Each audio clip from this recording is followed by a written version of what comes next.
Hi, how is everybody tonight? Yeah. All right, well, it's good to see you. You ready to talk about the art of generative listening? All right, let's do it. A show of hands. Who here has tried to offer advice to someone who just didn't seem to be listening to what you were telling them to do? Right. Likewise, who here has received advice that wasn't particularly helpful? It's a good number of us. As humans, we have a desire to help other people. Even though we're well-intentioned, sometimes the way that we offer support is not always helpful. A few years ago, I found myself experiencing a professional identity crisis. I had come to the realization that the work that I was doing was not work that I was passionate about. The problem was, I had no idea how to seek help to discover the work I truly wanted to do. I wrestled for years trying to figure out how I could do work that was meaningful to me. On my journey, I sought out help from people from all different walks of life. I met with people on the phone, over Zoom, in person. Even though these people were well-intentioned and I was grateful for their support, I still found myself struggling to discover my professional purpose. It was like I was creating a mosaic, and each person that I spoke to offered me a different tile of jagged glass. Alone, I was not bound to get anywhere. With the help of others, I was able to see new shades and patterns emerging, the light offering new perspective and shimmers of possibility. Each conversation brought me closer to seeing my mosaic's masterpiece. If you take nothing else from this speech, take this. People will show up for you if you have the courage to ask for their help. Today, I'm a doctoral student, a mother, a partner, and a coach. I am offering my knowledge of how to have generative conversations with the people in your life. Why do generative conversations matter? Because I believe that positive change begins with listening and helping others see what's possible. One thing that I've learned as a student of organization development is that the people you work with already have the answers within them. They just need a little help to draw it out of them. It is normal to want to offer advice and solutions to an individual when they're looking for help. But there are a few challenges with this approach. To communicate the challenges, I'm going to share a story from my personal life. For context, I'm a new mom to a 1-year-old. Back in the summer, my daughter went through a terrible sleep regression, and it was so bad that nobody in our home was sleeping. My husband and I received so much advice on what we could do to get our baby to sleep.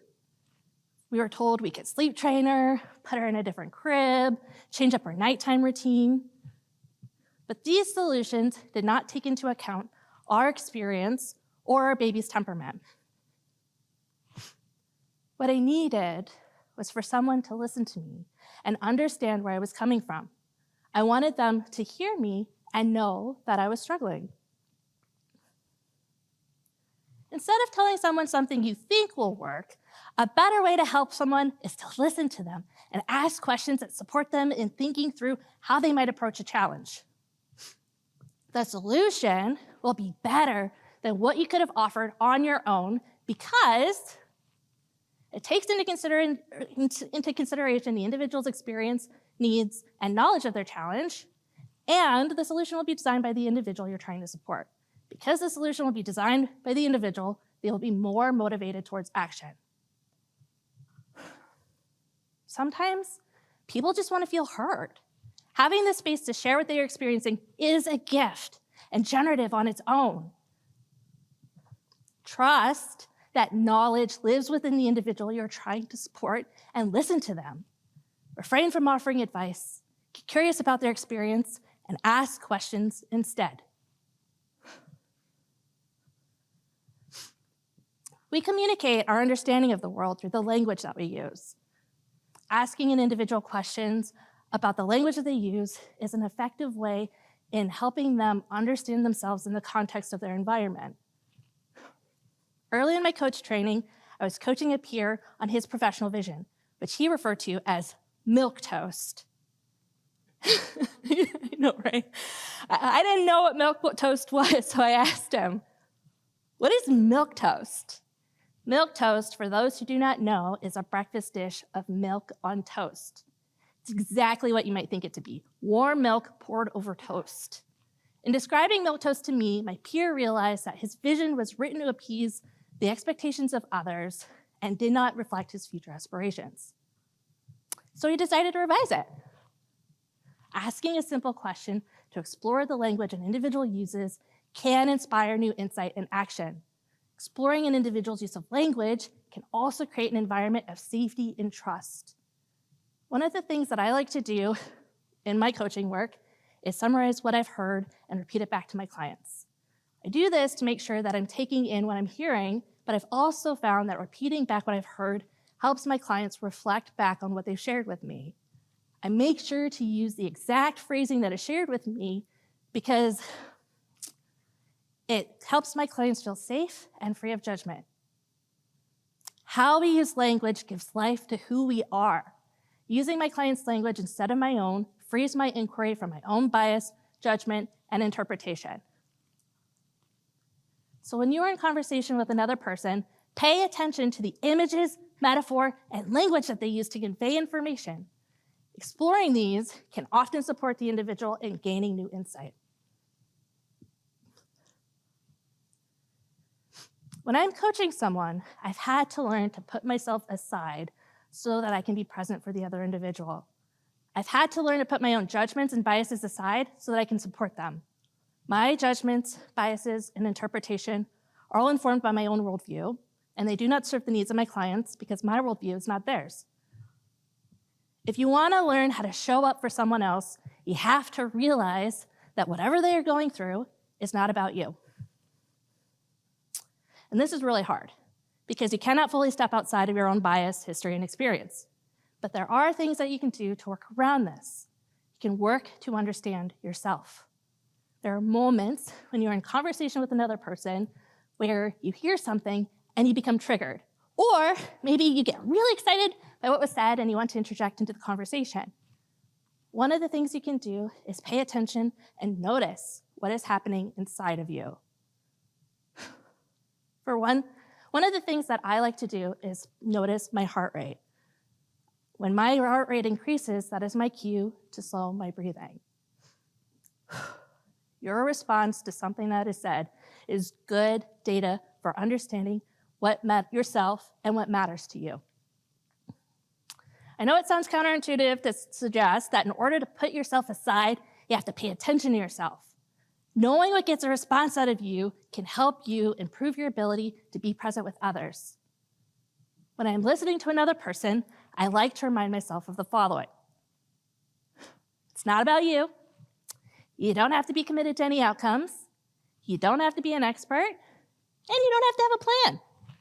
These reminders help me to free myself from myself so that I can be present with the other person. I have found that the simplest questions are also the most powerful. Simple questions such as, what was that like? What did you experience in the moment? What inspires you? Get curious about what the other person is experiencing. Follow their train of thought and ask them questions to help them understand their experience. Your inquiry or intervention will be contingent on where the conversation goes with the individual. Are they stuck on a problem? Considering a major life change? Experiencing a loss? Mustering the courage to do something scary? People's needs are different based on who they are and what their need is in the moment. Sometimes people just need a different lens for seeing things, an interruption in their typical way of thinking. So how do you do that? I'll admit, of everything that I've shared today, this part requires the most finesse, skill. So what can you do? Be in the moment with the other person and listen to what they are sharing. See if you can get at the heart of what they need. Follow their train of thought. Listen for images, metaphor, themes, and investigate further with your questions. Trust your intuition and see where your curiosity takes you. What would you currently like to know that you do not, or what would you like to know that you currently do not? See if you can offer a reframe. For example, if someone is wrestling what they believe is an impossible problem, ask them what is possible. If someone feels burdened by heavy weight, ask them what it would be like to feel weightless. Reframing is particularly helpful for someone who might be caught in a default loop of theirs. Maybe they need a breakaway from their common way of thinking. I would not recommend reframing to someone who's experiencing grief. When people just want to feel seen and heard and need to be validated for their experience, paying attention and listening might be all that they need. So when you're trying to have a generative conversation with someone, I encourage you to practice discretion and make a decision in the moment for what might be needed. In brief, I encourage you to go out into the world and practice the art of generative listening by paying attention, exploring image and metaphor, and hanging back so that the person you are with can share a bit of their mosaic with you. Thank you. Yeah. All right.